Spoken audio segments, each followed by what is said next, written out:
আসসালামু আলাইকুম। সংবাদে আপনাদের সবাইকে স্বাগত জানাচ্ছি। আমি ফিরোজ তোহা। শুরুতেই আরবে কেবলস সংবাদ শিরোনাম জানিয়ে দেব এই মুহূর্তে হাতে পাওয়া সর্বশেষ গুরুত্বপূর্ণ আপডেট বাংলা সংবাদ। শুরুতেই থাকছে পুলিশ সদস্যদের সঙ্গে কথা বলতে রাজারবাগে ডক্টর ইউনূস। অন্তর্বর্তী সরকারের প্রধান নোবেল বিজয়ী অর্থনীতিবিদ ডক্টর মোহাম্মদ ইউনূস আন্দোলনরত পুলিশ সদস্যদের সঙ্গে দেখা করতে রাজারবাগ পুলিশ লাইন্সে গেছেন। তিনি পুলিশ সদস্যদের অভিযোগ এবং দাবিগুলো শুনবেন বলে জানা গেছে। বিকালে স্বরাষ্ট্র মন্ত্রণালয়ের দায়িত্ব পাওয়া ব্রিগেডিয়ার জেনারেল এম সাখাওয়াত হোসেনও পুলিশ লাইন্সে গেছেন। এবারে জানাবো নেতাকর্মীদের শেখ হাসিনার নির্দেশনা, কল রেকর্ড ফাঁস। গণ আন্দোলনের মুখে পদত্যাগ করে দেশ ছেড়ে পালিয়ে যেতে বাধ্য হন শেখ হাসিনা। তিনি ভারতের রাজধানী দিল্লিতে আশ্রয় নিয়েছেন। শেখ হাসিনা দেশ ছাড়ার পর কার্যত নেতৃত্ব শূন্য হয়ে পড়েছে আওয়ামী লীগ। তবে আজ দিল্লি থেকে নেতাকর্মীদের নির্দেশনা দিয়েছেন আওয়ামী লীগ সভাপতি শেখ হাসিনা। দলীয় নেতাকর্মীদের উদ্দেশ্যে দেওয়া এই নির্দেশনার একটি অডিও ক্লিপ ফাঁস হয়ে গেছে। এ বিষয়ে থাকছে বিস্তারিত, সঙ্গে থাকুন। জানাবো অন্তর্বর্তী সরকারকে অভিনন্দন জানালো আওয়ামী লীগ। নোবেল বিজয়ী ডক্টর মোহাম্মদ ইউনূসের নেতৃত্বাধীন অন্তর্বর্তী সরকারকে অভিনন্দন জানিয়েছে আওয়ামী লীগের যুগ্ম সাধারণ সম্পাদক মাহবুবুল আলম হানিফ। একই সঙ্গে তিনি দেশব্যাপী চালানো তাণ্ডব বন্ধে সরকারকে কঠোর হওয়ার আহ্বান জানিয়েছেন। শুক্রবার সন্ধ্যার পর ব্যক্তিগত ফেসবুক পেজ থেকে সরকারকে অভিনন্দন জানিয়ে পোস্ট দিয়েছেন মাহবুবুল আলম হানিফ। এদিকে ধলেশ্বরী সেতুর টোলমুক্ত করলেন ছাত্র জনতা। টাঙ্গাইলের দেলদুয়ার উপজেলার এলাসিনে ধলেশ্বরী সেতু টোলমুক্ত ঘোষণা করেছে স্থানীয় ছাত্র জনতা। এ ঘটনায় সাধারণ জনগণ ও যানবাহন চালকরা আনন্দিত হয়েছেন। দুপুরে ছাত্র জনতা একত্রিত হয়ে সেতুর টোল আদায় কেন্দ্রে উপস্থিত হন। পরে আদায়কারীদের সরিয়ে দিয়ে সেতুকে টোলমুক্ত ঘোষণা করেন তারা। জানিয়ে দেব অন্তর্বর্তী সরকারের সব মন্ত্রণালয়ে সম্পৃক্ত করা হচ্ছে শিক্ষার্থীদের। অন্তর্বর্তীকালীন সরকারের সব মন্ত্রণালয় উপদেষ্টাদের পাশাপাশি কাজের ক্ষেত্রে আন্দোলনকারী শিক্ষার্থী প্রতিনিধিদেরও সম্পৃক্ত করার কথা ভাবা হচ্ছে।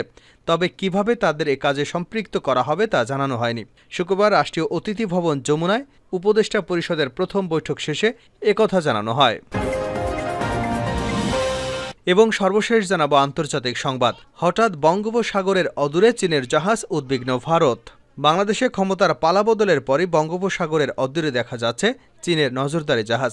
চীনের 3টি নজরদারি জাহাজ শ্রীলঙ্কার দক্ষিণ পূর্ব উপকূল থেকে শুরু করে মূল ভারতীয় ভূখণ্ড ও আন্দামান নিকোবর দ্বীপপুঞ্জের মাঝামাঝি আন্তর্জাতিক জলসীমায় অবস্থান করছে বলে জানিয়েছে ভারতীয় সংবাদ মাধ্যম আনন্দবাজার। আর এতেই ভারতের মধ্যে উদ্বেগ উৎকণ্ঠা দেখা দিয়েছে। এতক্ষণ শিরোনাম শুনছিলেন, এবার বিস্তারিত।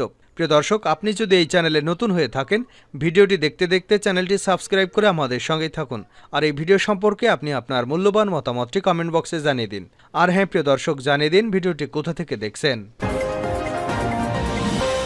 পুলিশ সদস্যদের সঙ্গে কথা বলতে রাজারবাগে ডক্টর ইউনূস। অন্তর্বর্তী সরকারের প্রধান নোবেল বিজয়ী অর্থনীতিবিদ ডক্টর মোহাম্মদ ইউনূস আন্দোলনরত পুলিশ সদস্যদের সঙ্গে কথা বলতে রাজারবাগ পুলিশ লাইন্সে গেছেন। তিনি পুলিশ সদস্যদের অভিযোগ এবং দাবিগুলো শুনবেন বলে জানা গেছে।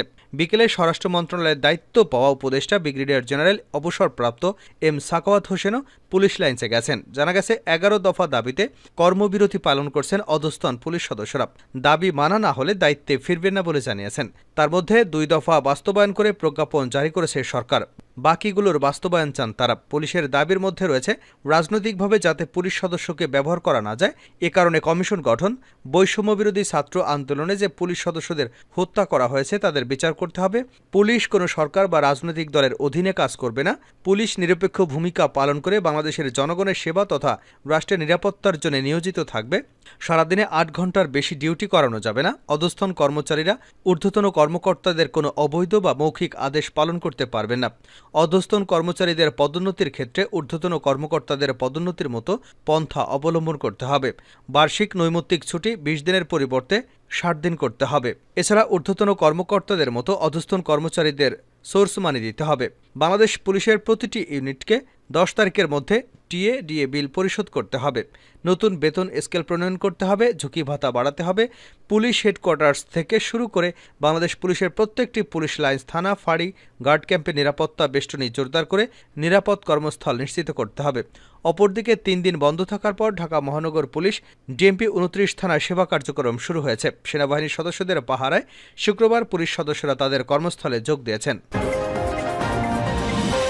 নেতাকর্মীদের শেখ হাসিনার নির্দেশনা, কল রেকর্ড ফাঁস। গণ আন্দোলনের মুখে পদত্যাগ করে দেশ ছেড়েছেন শেখ হাসিনা। তিনি ভারতের রাজধানী দিল্লিতে আশ্রয় নিয়েছেন। শেখ হাসিনা দেশ ছাড়ার পর কার্যত নেতৃত্ব শূন্য হয়ে পড়েছে আওয়ামী লীগ। তবে আজ দিল্লি থেকে নেতাকর্মীদের নির্দেশনা দিয়েছেন আওয়ামী লীগ সভাপতি শেখ হাসিনা। দলীয় নেতাকর্মীদের উদ্দেশ্যে দেওয়া শেখ হাসিনার নির্দেশনার একটি অডিও ক্লিপ ফাঁস হয়েছে, যেখানে শেখ হাসিনাকে ছাত্রলীগের একজন নেতার সঙ্গে টেলিফোনে কথা বলতে শোনা যায়। ফাঁস হওয়া অডিও ক্লিপে শেখ হাসিনাকে বলতে শোনা যায়, আমি যে নির্দেশনা দিচ্ছি সেটা কাউকে বলা যাবে না। তোমরা প্রশাসনের কাছে বলবে অমুককে মারছো কেন, আমার ভাইকে মারছে কেন, জবাব দাও। তরুণদের এভাবে পাকিস্তানি হানাদার বাহিনীর মতো মারছে কেন, জবাব দাও। শেখ হাসিনাকে আরও বলতে শোনা যায়, তোমরা সবাই সেফ থাকবা, নিরাপদ থাকবা, সবাইকে নিরাপদ থাকতে হবে, এটা মানুষকে জানিয়ে দাও। এ সময় অন্য কণ্ঠ থেকে বলতে শোনা যায়, আপা আমরা ছাত্রলীগ, আমরা আপনার সঙ্গে বেইমানি করিনি, আমরা রাজপথে রক্ত দিয়েছি, আমরা জীবন দিয়েছি, প্রয়োজনে আবারও জীবন দেব, 1000 বার জন্ম নিব। আপা আমরা আপনার সঙ্গে বেইমানি করিনি, কখনো করব না। অন্তর্বর্তী সরকারকে অভিনন্দন জানালো আওয়ামী লীগ। নোবেল বিজয়ী ডক্টর মোহাম্মদ ইউনূসের নেতৃত্বাধীন অন্তর্বর্তী সরকারকে অভিনন্দন জানিয়েছে আওয়ামী লীগের যুগ্ম সাধারণ সম্পাদক মাহবুবুল আলম হানিফ। একই সঙ্গে তিনি দেশব্যাপী চালানো তাণ্ডব বন্ধে সরকারকে কঠোর হওয়ার আহ্বান জানান। শুক্রবার সন্ধ্যার পর ব্যক্তিগত ফেসবুক পেজ থেকে নতুন সরকারকে অভিনন্দন জানিয়ে পোস্ট দেন মাহবুবুল আলম হানিফ। ওই পোস্টে তিনি লেখেন, অন্তর্বর্তী সরকারের প্রতি অভিনন্দন রইল। দেশব্যাপী নারকীয় হত্যাকাণ্ড, বাড়িঘরে লুটপাট, অগ্নিসংযোগ বন্ধ করার জন্য কঠোর পদক্ষেপ নেওয়ার জন্য সরকারের প্রতি আহ্বান জানাচ্ছি। 5ই অগাস্ট ছাত্র জনতার গণঅভ্যুত্থানে দেশত্যাগ করে পালিয়ে ভারতে চলে যান টানা 4 বারের প্রধানমন্ত্রী ও আওয়ামী লীগ সভাপতি শেখ হাসিনা। এরপরই বিক্ষুব্ধ ছাত্র জনতা আওয়ামী লীগের কার্যালয়ে ভাঙচুর ও অগ্নিসংযোগ করে। ধলেশ্বরী সেতু টোলমুক্ত করলেন ছাত্র জনতা। টাঙ্গাইলের দেলদুয়ার উপজেলার এলাসিনে ধলেশ্বরী সেতু টোলমুক্ত ঘোষণা করেছেন স্থানীয় ছাত্র জনতা। এ ঘটনায় সাধারণ জনতা ও যানবাহন চালকরা আনন্দিত হয়েছেন।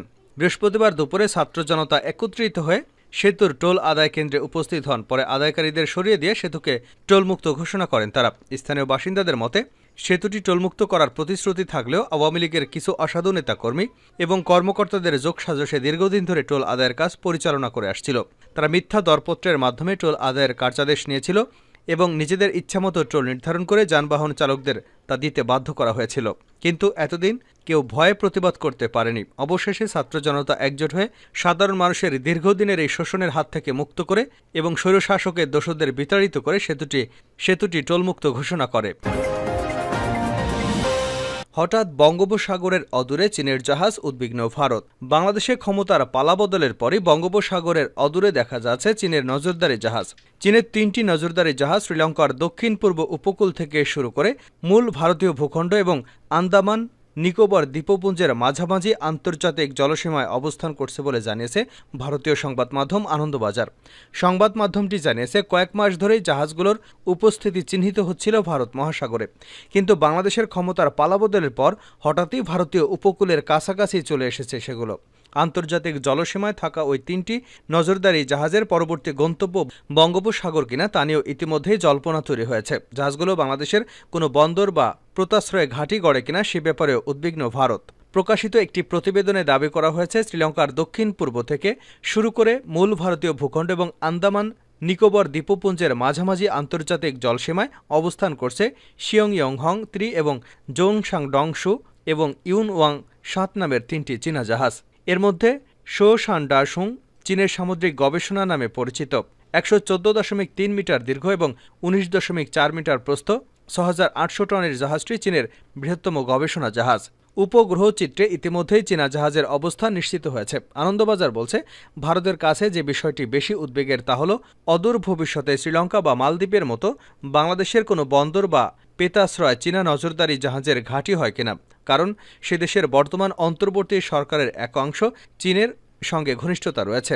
গত কয়েক বছরে চীনা নজরদার জাহাজ ওয়ানওয়াং-5 এবং ইয়াংয়াং 24 হাও এবং শি ইয়াং 6 ভারতের প্রতিবেশী 2 দ্বীপরাষ্ট্র শ্রীলঙ্কান হাম্বাটোটা এবং মালদ্বীপের মালে বন্দরে সামরিক ঘাঁটি গেড়েছিল, যা নিয়ে ওই 2 দেশের সঙ্গে ভারতের কূটনৈতিক টানাপোড়েন হয়েছে।